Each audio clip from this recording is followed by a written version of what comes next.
बिस्मिल्लाहिर्रहमानिर्रहीम। अस्सलाम वालेकुम स्टूडेंट। आज हम केमियो का पेपर बायोकेमिस्ट्री 2018 का पास पेपर सॉल्व करने जा रहे हैं, जिसमें हम सिर्फ आंसर को क्लिक नहीं करेंगे बल्कि हम रॉन्ग ऑप्शन को भी समझने की कोशिश करेंगे कि इनमें राइट क्यों है ये ऑप्शन और जो बाकी रहते हैं रॉन्ग वो क्यों रॉन्ग है। अगर अभी तक आपने बायोकेमिस्ट्री का कोर्स भी कवर ना भी किया हो तो मैं आपको गारंटी देता हूँ कि 30% आप इंशाल्लाह इस पेपर से आपका पेपर हल हो सकता है। लेकिन बशर्ते कि आप अपने साथ कॉपी उठा लें और जो मैं पॉइंट्स बताता हूँ एमसीक्यूज़ जो बताते हूँ इसके अलावा तो आप अपने साथ हल करते जाए। हमारा पहला एमसीक्यूज़ है हाइड्रोजनेशन। हाइड्रोजनेशन का क्या मतलब है? Addition of hydrogen to molecule double bond molecule which change into single molecule. जब हम डबल बॉन्ड मॉलिक्यूल को हाइड्रोजन ऐड करते हैं तो वो सिंगल बॉन्ड में तब्दील होता है, तो इसको हम हाइड्रोजनेशन कहते हैं। तो ऑयल में कौन सा बॉन्ड होता है? अनसैचुरेटेड होता है, डबल बॉन्ड होता है, तो ये हम चेंज करते हैं सिंगल बॉन्ड में। तो ये इसका मतलब है कि यहाँ पर ऑप्शन हमारा होगा कन्वर्ट्स ऑयल इनटू घी। फैटी एसिड क्या है? फैटी एसिड बताइए, फैटी एसिड क्या होता है? फैटी एसिड यहाँ पर ऑप्शन हमारे पास अल्कोहल है, अल्डिहाइड है, कार्बोक्सिलिक एसिड है, अल्केन्स है। फैटी एसिड में जैसे कि आप डायग्राम में देख सकते हैं, फैटी एसिड में हमारे पास कार्बोक्सिलिक एसिड वाला फंक्शनल ग्रुप होता है, जैसे कि आप डायग्राम में देख सकते हैं। हमारे पास तीसरा एमसीक्यू है ग्लाइसरोल्स। ग्लाइसरोल जैसे कि हम जानते हैं कि फैटी एसिड ग्लाइसरोल अपने साथ मिलकर लिपिड्स ट्राइग्लिसराइड बनाते हैं। तो यहाँ पर ग्लाइसरोल क्या होते हैं? Glycerol alcohols, aldehyde, carboxylic acid, alkanes. Glycerol हमारे पास अल्कोहल्स होते हैं, यानी फंक्शनल ग्रुप OH अल्कोहल, जैसे कि आप डायग्राम में देख सकते हैं। हमारे पास चौथा एमसीक्यूज है cholesterol is a dash. Cholesterol क्या होता है? ऑप्शन को पढ़ने से पहले मैं आपको बताऊं कि कोलेस्ट्रॉल जो है वो स्टेरॉयड्स है और इसके अलावा लिपिड्स है, यानी कि सेल मेम्ब्रेन में भी इम्पोर्टेंट इसका यूज़ है, और हार्मोन बनने में भी बॉडी जब हार्मोन बनते हैं तो इसका इम्पोर्टेंट यूज़ है। तो यहाँ पर हमारे पास क्या आया? Steroid. Steroid, cholesterol is a steroid, lipids. आगे जाते हैं, फिफ्थ नंबर एमसीक्यूज़ है, ये थोड़ा सा लंबा एमसीक्यूज़ है। यहाँ पर आईपैक नेम के बारे में पूछ रहे हैं कि आईपैक नेम बताए। Compound has 8 carbons in total, out of this eight one is branch on the middle of the carbon of the straight chain.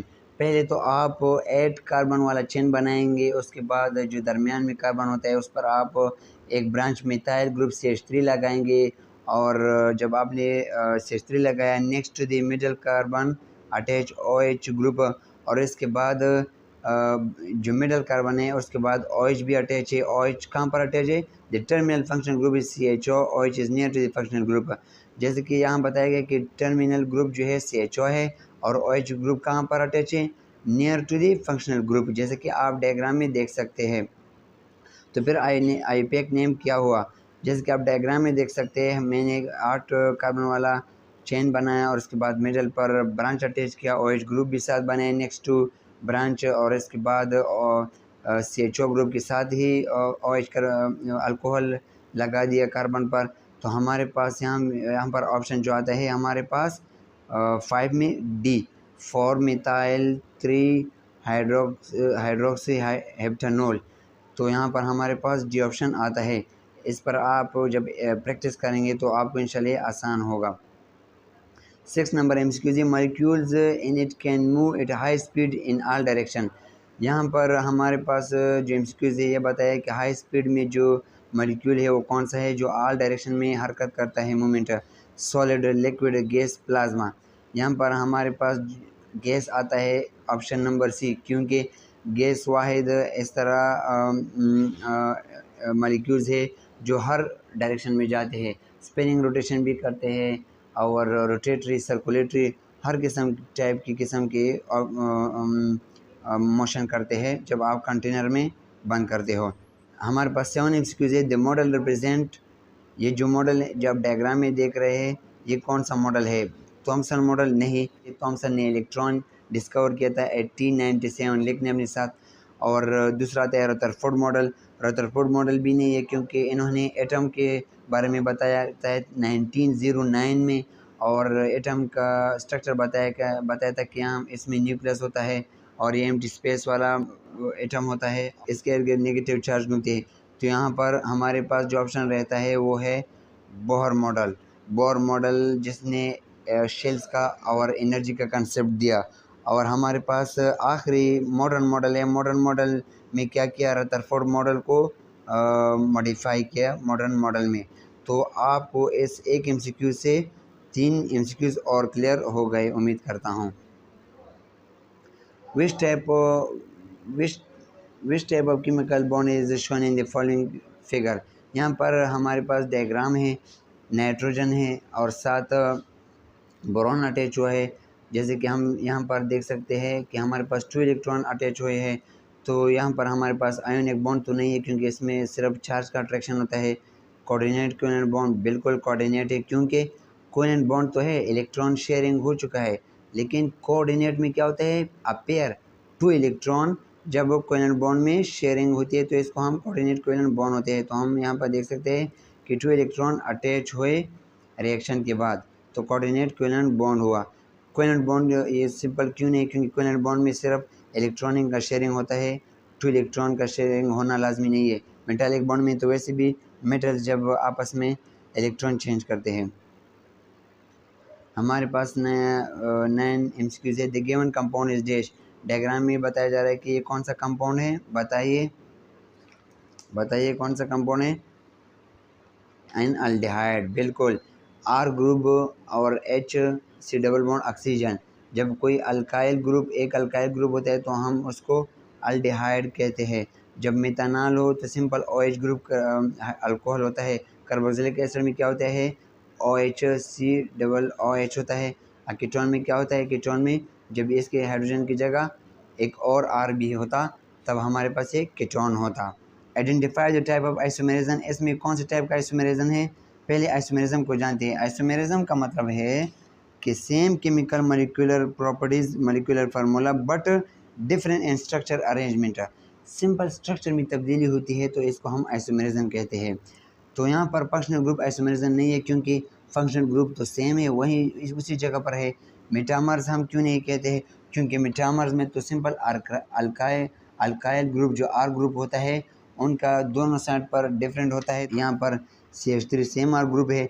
और इनानशुमर्स नहीं, इनानशुमर भी नहीं हो, यहाँ पर नहीं है। इनानशुमर क्यों नहीं है, क्योंकि इनानशुमर में 2 मिरर इमेज होते हैं। जैसे कि आप डायग्राम में देख सकते हैं, इनानशुमर में 2 मिरर इमेज होते हैं, यानी कि एक दूसरे के ऊपर जब हम रखते हैं तो वो फिट नहीं आते। टाटोमर्स, बिल्कुल हमारे पास टाटोमर्स है, क्योंकि अगर यहाँ पर आप देख लें, यहाँ से हाइड्रोजन जाके ऑक्सीजन पर अटैच हुआ है, जैसे कि यहाँ पर दिखाई दे रहा है। तो ये हाइड्रोजन की वजह से जब कोई भी चेंज आता है स्ट्रक्चर में, आइसोमेरिज्म में, तो उसको हम टाटोमेरिज्म कहते हैं। यहाँ पर 10 एमसीक्यूज़ में आपके 3-4 एमसीक्यूज़ क्लियर हो गए और आइसोमेरिज्म को भी आपने जाना। Identify the type of the chemical reaction. यहाँ पर कौन सा रिएक्शन हुआ है, जब AB+CD मिलते हैं तो AD+CD मिलते हैं। यहाँ पर सिंपली जब आप यहाँ पर देखते हैं कि A अटैच हुआ है D के साथ और B अटैच हुआ है C के साथ, तो मतलब कि डबल ब्रेकडाउन हुआ है। तो यहाँ पर हमारे पास डबल डिस्प्लेसमेंट रिएक्शन आता है, यानी कि डिस्प्लेसमेंट हुआ है डबल मॉलिक्यूल का रिएक्शन में। Which of the following is a proper molecule formula. Proper molecule formula का क्या मतलब है कि सिंपलेस्ट रेशो में ना हो, जैसे कि एम्पेरिकल फार्मूला में होता है। तो यहाँ पर हमारे पास प्रॉपर फार्मूला है C नंबर, C6H6 है। यहाँ पर हमारे पास C ऑप्शन आता है, क्योंकि प्रॉपर मॉलिक्यूलर फार्मूला है। जब हम सिंपलेस्ट रेशो इनसे निकालते हैं, C6 के साथ करते हैं तो CH बनाते हैं। यहाँ पर तो हमारे पास एम्पेरिकल फार्मूला बन जाता है। What is the IUPAC name of this compound. इस कंपाउंड का आईयूपैक नेम क्या है। जैसे कि आप जानते हैं कि आईयूपैक नेम में हम वहाँ से स्टार्ट करते हैं जहाँ पर फंक्शनल ग्रुप अटैच हो। अगर फंक्शनल ग्रुप ना हो तो फिर वहाँ से स्टार्ट करते हैं जो लॉन्ग चेन हो। तो यहाँ पर तो फंक्शनल ग्रुप भी नहीं है और साथ साथ लॉन्ग चेन पे दोनों साइड से एक ही जैसे है। जैसे कि राइट से स्टार्ट करते हैं 1 2 3 4 और यहाँ से स्टार्ट करते हैं 1 2 3 4, तो सारों जगह से सेम आता है। तो इस तरह करते हैं काम, यहाँ से स्टार्ट करते हैं 1 2 3 4। तो हमने 4 कार्बन स्ट्रेट चेन बनाया और उसके बाद फिर अभी हम अल्काइल ग्रुप को हम अरेंज करते हैं 1 2। तो यहाँ पर 2 पर अल्काइल ग्रुप अटैच है, तो एमसीक्यूज़ में 2 कौन सा है, पहले नंबर पर B है और दूसरे नंबर पर B। तो यहाँ तक तो ठीक हुआ। फिर इसके बाद थर्ड कार्बन आता है, थर्ड पर कौन कितने अल्काइल ग्रुप अटैच है 1 2। तो मतलब थर्ड पर 2 दो अल्काइल ग्रुप अटैच होना चाहिए। तो यहाँ पर 2 है, ये तो नहीं है, यहाँ पर 3 ये भी नहीं है, तो यहाँ पर हमारे पास 3 यानी कि 1 2 3 कार्बन पर दो अल्काइल ग्रुप अटैच है, 3 और ट्राई मिथाइल ब्यूटेन। तो हमारे पास बी ऑप्शन आता है, क्योंकि हमारे पास 2 नंबर पर भी अल्काइल अटैच है, 3 नंबर पर दो अल्काइल अटैच है, तो टोटल 3 अल्काइल ग्रुप हुए, तो हमारे पास 2 3 ट्राई मिथाइल ब्यूटेन यहाँ पर आता है। 14 MCQs है हमारे पास, 14 MCQs है। Days have double bond in them, कौन से कार्बोहाइड्रेट में डबल बॉन्ड होता है बताए? अल्केन में नहीं, अल्केन में सिंगल बॉन्ड होता है। अल्कीन में, जी हाँ, अल्कीन में डबल बॉन्ड होता है और अल्काइन में ट्रिपल बॉन्ड होता है, यानी कि 3 बॉन्ड होते हैं। Who discover the atomic nucleus, atomic nucleus किसने डिस्कवर किया है बताओ? किसने डिस्कवर किया है? डाल्टन ने? नहीं, डाल्टन ने तो एटॉमिक मॉडर्न थ्योरी दी है एटम का। थॉमसन ने? बिल्कुल नहीं, इलेक्ट्रॉन डिस्कवर किया, जैसे कि हमने पहले पढ़ा। रदरफोर्ड ने? जी हाँ, रदरफोर्ड ने किया है। नंबर 3 सी आता है इसमें, रदरफोर्ड। और आइंस्टाइन ने E=mc² एनर्जी के बारे में बताया था। तो आपके यहाँ पर 3 MCQs और क्लियर हुए। Plasma is a dash, plasma जैसे कि हम जानते हैं कि उसमें बहुत ज़्यादा आयन्स होते हैं, तो उसमें बहुत ज़्यादा टेम्परेचर होता है, यानी कि हाई टेम्परेचर स्टेट मैटर। हमारे पास बी ऑप्शन आता है। Sodium chloride is dash, sodium hydroxide is dash and HCl is dash. हमें पता है कि सोडियम क्लोराइड क्या है? साल्ट है। यहाँ पर साल्ट कहाँ है? ऑप्शन ए में है, ऑप्शन बी में है, तो ये तो ठीक हुआ। सोडियम हाइड्रोक्साइड, हाइड्रोक्साइड बेस है, हमें पता है बेस यहाँ भी है और कोई और जगह नहीं है, तो हमारे पास बेस यहाँ है। और HCl हमारे पास एसिड है, तो बिल्कुल option number A correct, option number A आया। हमारे पास 18 MCQs है। Proton donors are dash, protons donor कौन होते हैं? एसिड, जी हाँ, बिल्कुल एसिड होते हैं। एसिड क्या करते हैं? प्रोटॉन डोनेट करते हैं। और बेस क्या करते हैं? बेस एक्सेप्ट करते हैं प्रोटॉन को। Compound having chiral centre rotate the plane polarised light, वो कंपाउंड जिसमें चिरल सेंटर होता है लाइट को किस डायरेक्शन में चेंज करेगा? जैसे कि हम जानते हैं कि चिरल कार्बन या सेंटर या कंपाउंड वो होते हैं जो आइसोमेरिज्म में हिस्सा, आइसोमेरिज्म को इफेक्ट करते हैं। यानी कि आप कंपाउंड को जब लाइट पास करते हो तो वो तो या लेफ्ट क्लॉकवाइज जाएगा या एंटी क्लॉकवाइज जाएगा। हम इसको डेक्स्ट्रो रोटेटरी भी कहते हैं, लीव रोटेटरी भी कहते हैं, यानी कि हर डायरेक्शन में लाइट को चेंज कर सकते हैं। तो हमारे पर ऑप्शन डी आता है, मे और may not toward the left और right. Building block of the protein, protein का बिल्डिंग ब्लॉक्स क्या है? किस चीज़ से प्रोटीन बने हैं बताओ? ये आप कमेंट करेंगे कि कौन सा MCQ ऑप्शन आता है। 21 aspartame is used as sweetener, depression treatment, flavour enhancer, diabetes treatment. यहाँ पास हमारे पास ऑप्शन आता है ए स्वीटनर। ये डायबिटीज़ मेलाइटस उन पेशेंट के लिए जो शुगर के मरीज़ होते हैं उनके लिए हम एज ये आर्टिफिशियल स्वीटनर देते हैं, जो शुगर उसमें नहीं होता, लेकिन ये डायबिटीज़ मेलाइटस पेशेंट को दिया जाता है। Nucleic acid are dash, nucleotides, they are nucleotides. Nucleotide किसे कहते हैं? DNA और RNA। DNA is composed of dash, DNA किस चीज़ से बना है? जैसे कि मैंने आपको बताया कि DNA न्यूक्लियोटाइड से बना है और न्यूक्लियोटाइड न्यूक्लिक एसिड होता है। तो न्यूक्लियोटाइड किस चीज़ से बना है? राइबोस से भी बना है, फॉस्फेट से भी बना है, नाइट्रोजनस बेस से भी बना है। तो ये तीनों चीज़ें मिलकर न्यूक्लियोटाइड बनाती है और न्यूक्लियोटाइड DNA बनाता है। पायरिमिडीन है डैश, पायरिमिडीन क्या है? पायरिमिडीन ये नाइट्रोजनस बेसेस है और ये 1 रैंक की नाइट्रोजनस बेस होते हैं, जैसे कि आप डायग्राम में देख सकते हैं, जिसमें सिस्टीन, थाइमीन, यूरेसिल आता है। और इसके अलावा प्यूरिन भी नाइट्रोजनस बेस होते हैं, जिसमें double ring structure nitrogenous base होते हैं, जैसे कि एडेनिन एंड गुआनिन। 25 है अन्यूक्लियोटाइड विदाउट फॉस्फेट, वो न्यूक्लियोटाइड जिसमें फॉस्फेट हो ही नहीं है, वो कौन सा है? न्यूक्लियोसाइड, इसको हम कहते हैं न्यूक्लियोसाइड। 25 में बी आता है।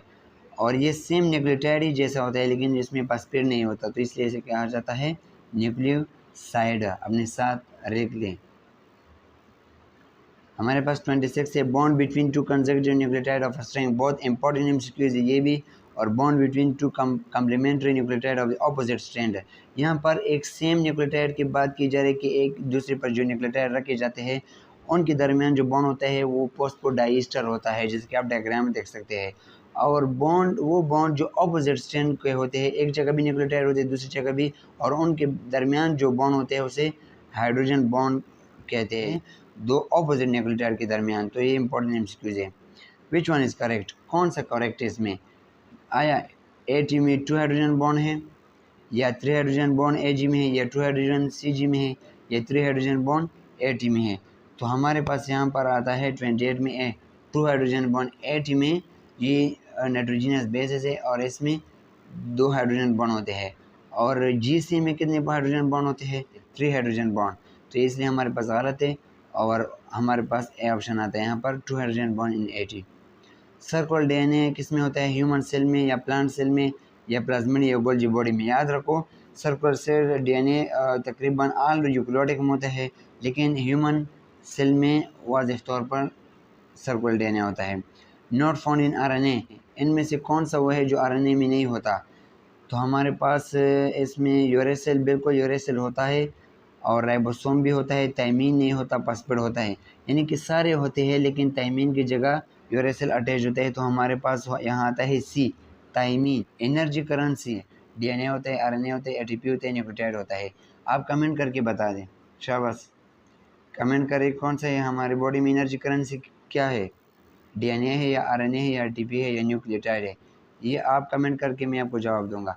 और दूसरे बायो कैटालिस्ट, हमारी बॉडी में बायो कैटालिस्ट कौन सा होता है? Na, एक मेटल है, एंजाइम, कार्बोहाइड्रेट, ATP। या तो आप बता दें इनमें से बायो कैटालिस्ट कौन है, ये भी आप कमेंट करके बता दें। शाबाश, आसान है, मैं आपको आंसर दूंगा, कमेंट करके बता दिया। 33 MCQ है। Enzymes are carbohydrate, protein, nucleotide, vitamins, इनमें से कौन सा आंसर आता है? एंजाइम क्या है हमारी बॉडी में, कार्बोहाइड्रेट या प्रोटीन या विटामिन्स? बता दें, आंसर दें कमेंट बॉक्स में। शाबाश, मैं आपको आंसर जवाब दूंगा। हमारे पास 34 MCQ है। RNA कैटालिस्ट कौन सा होता है? राइबोसोम, आइसोसोम, प्रोएंजाइम या एंजाइम? तो यहाँ हमारे पास आता है ए, राइबोसोम। राइबोसोम क्या होता है? ये एक केमिकल रिएक्शन को एक्सीलरेट करता है। तो हमारे पास RNA कैटालिस्ट राइबोसोम्स है। 35 MCQ है। इंड्यूस फिर है मॉडल, इंड्यूस फिर मॉडल किसने इंट्रोड्यूस किया था? बता दें, शाबाश। एमिल फिशर ने? नहीं। डैनियल क्रुसलैंड ने? बिल्कुल, जिसमें उन्होंने कहा था कि एंजाइम फ्लेक्सिबल है, वो शेप्स चेंज करते हैं सबस्ट्रेट के लिए, ये याद रखो। Tightly bond cofactor of enzyme, इनमें से कौन सा कोफैक्टर है जो टाइटली अटैच होता है? जैसे कि हम जानते हैं कोफैक्टर क्या करते हैं? एंजाइम को फंक्शनल करते हैं, एक्टिव करते हैं। तो यहाँ पर हमारे पास प्रोस्थेटिक ग्रुप आता है जो बहुत ही टाइट एंजाइम के साथ अटैच होता है। एंजाइम प्लस कोफैक्टर, एंजाइम और कोफैक्टर जब साथ अटैच होते हैं एक दूसरे के साथ तो वो क्या बनाता है? को एंजाइम। को एंजाइम का मतलब है एंजाइम प्लस कोफैक्टर, यानी कि को एजुकेशन, जिसमें मेल फीमेल दोनों होते हैं। तो यहाँ पर भी एंजाइम प्लस कोफैक्टर का मतलब है को एंजाइम। 37 तक हमने पढ़े। 38 हमारा है construction metabolism process. Metabolism process कैसे कहते हैं? जिसमें कंस्ट्रक्शन या डिस्ट्रक्शन होती है, लेकिन यहाँ पर कंस्ट्रक्शन की बात की गई है, जैसे हम एनाबॉलिज्म कहते हैं। कंस्ट्रक्शन जिसमें कोई चीज़ बनती है, जैसे कि ग्लूकोज, एनाबॉलिज्म। और कैटाबॉलिज्म में क्या होता है? डिस्ट्रक्शन होता है, ब्रेकडाउन होता है। Link between catabolism and anabolism, catabolism में क्या होता है कि ब्रेकडाउन होती है जिसकी वजह से ATP प्रोड्यूस होती है, और एनाबॉलिज्म में क्या होता है कि ATP बनती है, ग्लूकोज बनती है। तो यहाँ पर रिलेशन जो है ATP है, किस चीज़ के दरमियान? कैटाबॉलिज्म और एनाबॉलिज्म के दरमियान। Final acceptor of the electron in ETC, electron transport chain. Electron transport chain में फाइनल इलेक्ट्रॉन कौन एक्सेप्ट करता है? ऑक्सीजन। जैसे कि आप डायग्राम में देख सकते हैं, oxygen is the molecule which accept the electron finally in electron transport chain. हमारे पास 41 MCQs हैं। NADH ubiquinone oxidorreductase in electron transport chain is also called, यानी कि NADH जो होता है ऑक्सीडेशन रिडक्शन होता है इलेक्ट्रॉन ट्रांसपोर्ट चेन में। कौन से कॉम्प्लेक्स कॉम्प्लेक्स में? कॉम्प्लेक्स 1 पर। जी बिल्कुल, कॉम्प्लेक्स 1 पर ही होता है, क्योंकि हमारे पास कॉम्प्लेक्स 4 कॉम्प्लेक्स होते हैं, कॉम्प्लेक्स 1, कॉम्प्लेक्स 2, कॉम्प्लेक्स 3, कॉम्प्लेक्स 4। तो कॉम्प्लेक्स 1 पर NADH का ऑक्सीडेशन रिडक्शन होता है, ये भी इंपॉर्टेंट है। Tissue form take acid from the glucose. This phenomenon is called aerobic glycolysis, oxidation phosphorylation, anaerobic glycolysis. जब टिश्यू लैक्टिक एसिड बनाता है ग्लूकोज से, जब टिश्यू मसल में लैक्टिक एसिड को स्टोर करता है तो एनारोबिक ग्लाइकोलाइसिस में होता है, जो टिश्यू लैक्टिक एसिड बनाता है। हमारे पास 43 है the carbohydrate reserve in human body. Carbohydrate हमारे बॉडी में, ह्यूमन बॉडी में किस शक्ल में होता है बताओ, ये आप कमेंट करके बताएं।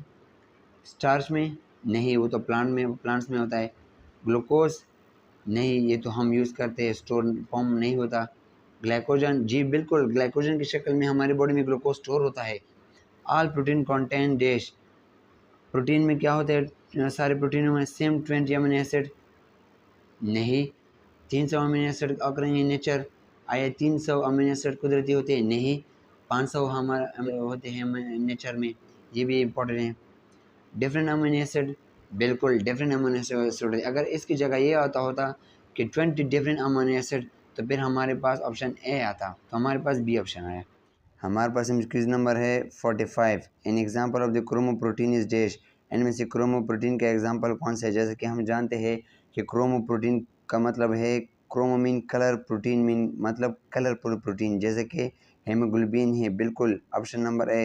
हेमोग्लोबिन क्यों है, हेमोग्लोबिन में आयरन होता है जिसकी वजह से इस प्रोटीन का कलर रेड होता है और ये ब्लड में होता है। हमारे पास क्विज नंबर है 46। An example of scleroprotein is dash, scleroprotein कैसे कहा जाता है, स्क्लेरोप्रोटीन ये इनसॉल्युबल है और इसमें हमारे पास केराटिन होता है, बी नंबर केराटिन, और इसके अलावा फाइबर भी इस कैटेगरी में आते हैं।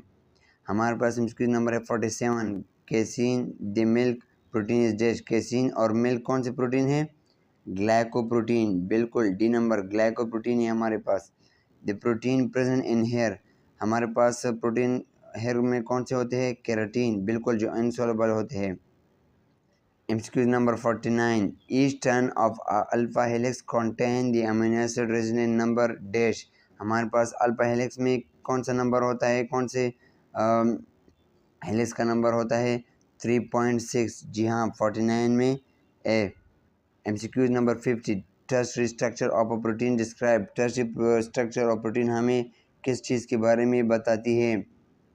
इसमें ऑप्शन आता है D number the ways of the protein folding, के प्रोटीन किस तरह से फोल्ड हुआ है। हमारे पास MCQ नंबर 51 है denaturation of the protein result in dash, जब हम प्रोटीन के डिनेचुरेशन करते हैं यानी कि टेम्परेचर देते हैं, डिनेचर करते हैं, तो उसकी वजह से क्या होता है, irreversible changes in the molecule of protein, तो उसमें क्या होता है, इरिवर्सिबल चेंजेस होता है, दोबारा रिवर्स वो प्रोटीन नहीं हो सकता। हमारे पास MCQ नंबर 52 है the building blocks of the carbohydrate, carbohydrate का बिल्डिंग ब्लॉक यानी किस चीज़ से बना है, हमारे पास है D number carbon and hydrogen. हमारे पास MCQ नंबर है 54। Mirror images non superimposable stereoisomer are also called dash, a enantiomers, बिल्कुल एनांशोमर में क्या होता है, ये वो स्टीरियो आइसोमर होते हैं जो एक दूसरे के जब ऊपर हम रखते हैं तो सेम नहीं आते, मतलब कि स्ट्रक्चरली डिफरेंट होते हैं। हमारे पास MCQ नंबर है 55। In cyclic sugar the carbon number is dash is also called, हमारे पास इसमें आता है B number A number 1 anomeric carbon. Anomeric carbon कौन सा कार्बन होता है, जो लीनियर और साइक्लिक में डिफरेंस करते हैं सिर्फ कार्बन नंबर 1 पर, कार्बन नंबर 1 पर जो डिफरेंस करते हैं उसे हम एनोमेरिक कार्बन कहते हैं। जैसे कि ये कार्बन जब साइक्लिक में चेंज होता है तो ये डिफरेंट होता है साइक्लिक में। हमारे पास MCQ नंबर है 56 और ये हमारा आखिरी पोर्शन है। हमारे पास MCQ number 56 the structure given is dash, किस वजह से हमें स्ट्रक्चर मिलती है बॉडी को, जैसे कि हेयर में होता है और स्किन में प्रोटीन, प्रोटीन की वजह से, बिल्कुल B option. MCQ number 57 which one is carbohydrate, इनमें से कौन सा कार्बोहाइड्रेट है, यूरोनिक एसिड और formaldehyde, yes B number formaldehyde, क्योंकि कार्बोहाइड्रेट में अल्डिहाइड का फंक्शनल ग्रुप भी अटैच हो सकता है और कीटोन का भी, तो फॉर्मल्डिहाइड हमारे पास कार्बोहाइड्रेट है। MCQ number 58 ribose is a dash, ribose is a dash, C number pentose, हमारे पास राइबोज में 5 कार्बन होते हैं और ये कार्बोहाइड्रेट है। MCQ number 59 which one is polysaccharide, इनमें से कौन सा पॉलीसेकेराइड है? ग्लूकोज, माल्टोज नहीं, सेलुलोज, बिल्कुल सेलुलोज है हमारे पास, और ये प्लांट में स्टोर ग्लूकोज का स्टोर होता है सेलुलोज की शक्ल में। हमारे पास एमसीक्यू नंबर है 61, D and L isomers is dash. D और एल आइसोमर कौन से होते हैं? स्ट्रक्चर या स्टीरियो या एनोमर। यहाँ पर ऑप्शन आता है सी नंबर, स्टेरियो आइसोमर्स। ये इनका अरेंजमेंट स्पेस में डिफरेंट होता है। जब इन पर लाइट पास किया जाता है तो ये कभी क्लॉकवाइज डायरेक्शन में लाइट को चेंज करता है, कभी एंटी क्लॉकवाइज में। तो डेक्स्ट्रो रोटेटरी और laevorotatory isomers are stereoisomers. हमारे पास एमसीक्यू नंबर है 62, wax is a dash. Wax क्या होता है? D number, lipids. Wax lipids होते हैं। हमारे पास एमसीक्यू नंबर है 63, main lipid component of the cell membrane. Lipid, वो लिपिड जो सेल मेम्ब्रेन का मेन कंपोनेंट है, वो हमारे पास है फॉस्फोलिपिड्स। ये भी बहुत इंपॉर्टेंट एमसीक्यूज है। हमारे पास एमसीक्यू नंबर 64, पेट्स में प्रोवाइड डैश। पेट्स कितना एनर्जी प्रोवाइड करता है जब ब्रेक डाउन होता है पेट्स के? ये बहुत इंपॉर्टेंट एमसीक्यूज है। हमारे पास ऑप्शन आता है नंबर सी, 9 कैलोरीज पर ग्राम।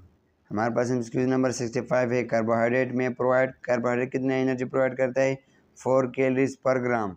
MCQ number 66, which one is water soluble vitamin. इनमें से कौन सा वाटर सॉल्युबल है? हमारे पास दो ही वाटर सॉल्युबल होते हैं, एक बी और सी, तो हमारे पास बी ऑप्शन आता है। बाकी जो रहते हैं ए, डी, ई एंड के, वो फैट सॉल्युबल होते हैं।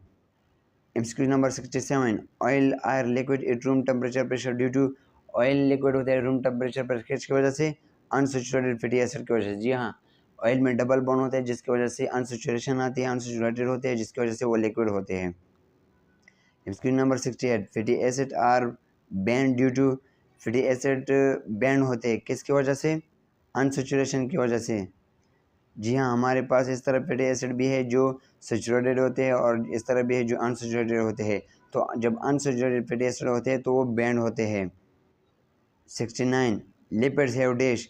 लिपिड्स की क्या करेक्टरिस्टिक है? Low density, float on the surface of the water, greasy of the touch, all of this. बिल्कुल ऑल ऑफ दिस हमारे पास ये सारे करेक्टरिस्टिक होते हैं लिपिड्स के। हमारे पास लास्ट एमसीक्यूज है, hydration of the hydrogen is called. जब हम किसी मॉलिक्यूल को हाइड्रोजन ऐड करते हैं तो उसे हम हाइड्रोजनेशन प्रोसेस कहते हैं। तो यहाँ पर हमारे पास ऑप्शन आता है ए, हाइड्रोजनेशन। तो उम्मीद करता हूँ कि आपने इस पास्ट पेपर से बहुत कुछ सीखा होगा। अगर आप इस वीडियो को बार बार देखेंगे तो इंशाल्लाह आपको और भी क्लियर हो जाएगा। तो आज तक इतने ही, इंशाल्लाह नेक्स्ट वीडियो में आऊँगा। अपना बहुत ख्याल रखिएगा। अल्लाह हाफिज़।